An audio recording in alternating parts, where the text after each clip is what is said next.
راجہ صاحب 2 روز بعد دوبارہ پیشی لگنی ہے 27 کو. آپ نے فنڈز ریلیز نہیں کیا، آپ کی اسمبلی نے بل پاس کر دیا کہ نہیں فنڈ نہیں آپ کو دے سکتے 21 ارب روپے.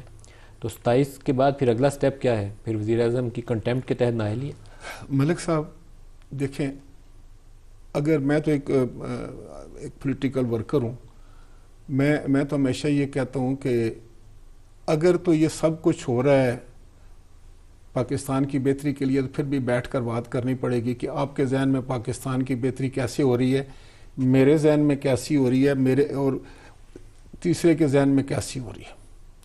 اگر تو یہ نہیں ہے تو صرف میری انا کی بات ہے کہ میں ایک بات کہہ چکا ہوں، وہ آپ نے ہر حالت میں پوری کرنی ہے.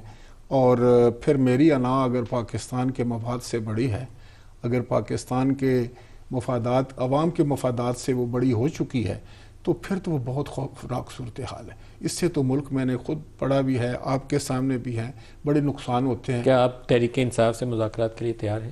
دیکھو، میں ایز اے پولیٹیکل ورکر تو میں سمجھتا ہوں کہ ہر ایک کو مذاکرات کرنے چاہیے، بیٹھنا چاہیے.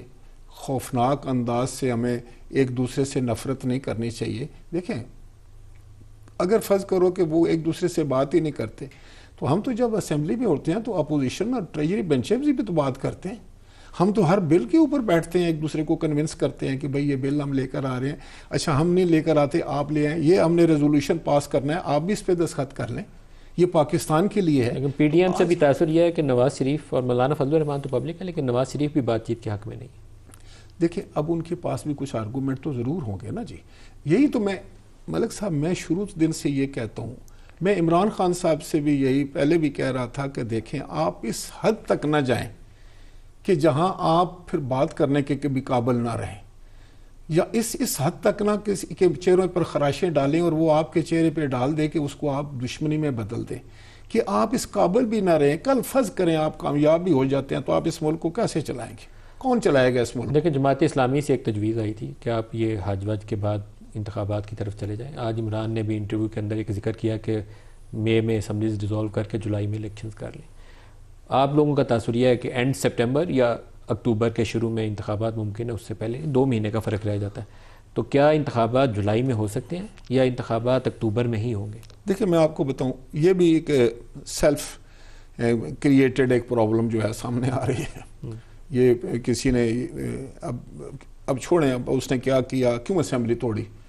اب وہی اسمبلی جو ٹوٹی ہوئی اسمبلی ہے اس میں واپس آنا چاہ رہے ہیں. پہلے وہ کورٹ میں گئے میرے خلاف کہ ہمارے استعفے منظور نہیں کیے جا رہے.